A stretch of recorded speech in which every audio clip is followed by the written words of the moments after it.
আলহামদুলিল্লাহ।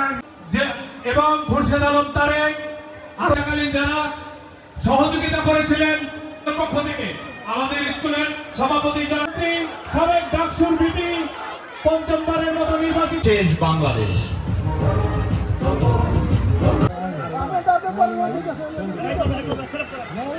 শিক্ষক, আমাদের কমিটির সদস্যবৃন্দ, প্রাথমিক বিদ্যালয়ের হেডমিস্ট্রেস এবং অন্যান্য শ্রদ্ধা শিক্ষক শিক্ষার্থীবৃন্দ, আমার